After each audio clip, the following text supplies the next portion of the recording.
जो दूरी राई बराबर की थी वो आज खाई बराबर की हो गई है। मैं जानता हूं आज हम दोनों एक दूसरे को देखना तक पसंद नहीं करते, लेकिन बचपन में बहुत कुछ ऐसा था अभिनव जो हम दोनों ने एक साथ देखा था। मैं एक बार को मान सकता हूं कि मेरे पिता ने तुम्हारे पिता का खून किया होगा, मगर इससे पहले कि मोंटी अपनी बात पूरी कर पाता, अभिनव ने उसी बीच में काटते हुए कहा, उन्होंने ही किया है। मानने या ना मानने से कोई फर्क नहीं पड़ता।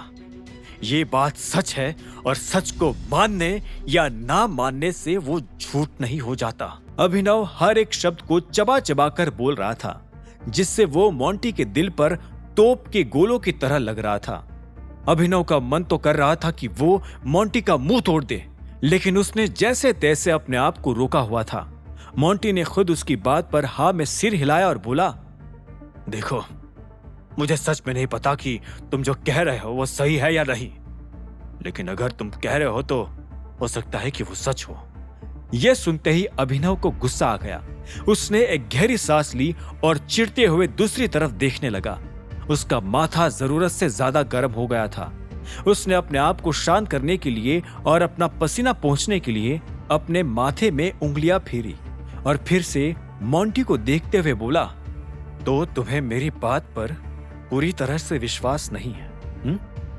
मेरे पिता की मौत एक एक्सीडेंट में हुई थी। हमें यह खबर मिली थी कि तुम्हारे पिता के साथ साथ मेरे पापा भी मर गए थे। हमने पोस्टमार्टम जानबूझकर कैंसिल करवाया था, क्योंकि हम दुनिया को यह नहीं पता चलने देना चाहते थे कि तुम्हारे पापा का मर्डर हुआ है। मुझे नहीं पता कि मेरे बाप पर ऐसा क्या भूत सवार हुआ होगा जिसकी वजह से उन्हें यह करना पड़ा। लेकिन इससे पहले कि मोंटी इससे आगे कुछ और कहता, उसने एक गहरी सांस ली और अपने आप को शांत करते हुए बोला, लेकिन मैं तुम्हारे लिए उस चीज का पता लगाना चाहूंगा जिसकी वजह से तुम्हारी जिंदगी बर्बाद हो गई। तुम्हें मेरे ऊपर भरोसा नहीं है, मैं जानता हूं और समझता भी हूं। अगर मैं तुम्हारी जगह पर होता तो मैं भी वही करता जो तुम कर रहे हो। लेकिन इस बार फिर से मोंटी की जुबान पर कुछ आते आते रह गया। जब वो ये सब कह रहा था तो अभिनव उसे बड़े ध्यान से देख रहा था।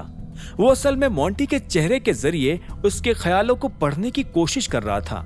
उसकी आंखों में अभिनव को ईमानदारी की चमक नजर आ रही थी, लेकिन अभिनव उन लोगों में से नहीं था जो आंखों के धोखे में आ जाए।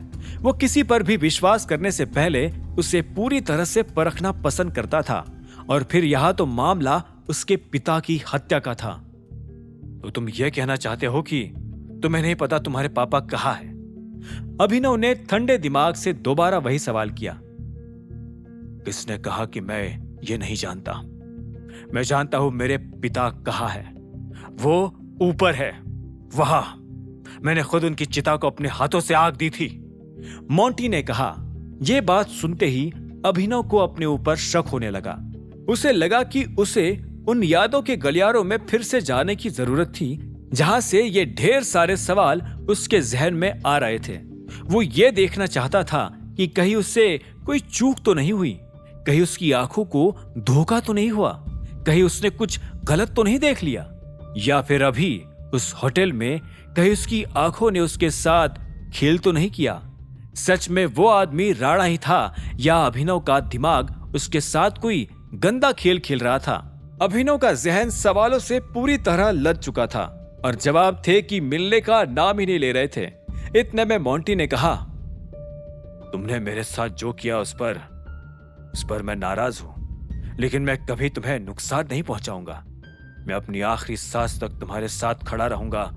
लेकिन मोंटी ने फिर से अपनी जुबान को रोका और थूक निगलते हुए बोला, लेकिन अगर यह सुनकर भी तुम्हारे जी को चैन नहीं पड़ता तो तुम मुझे मार सकते हो।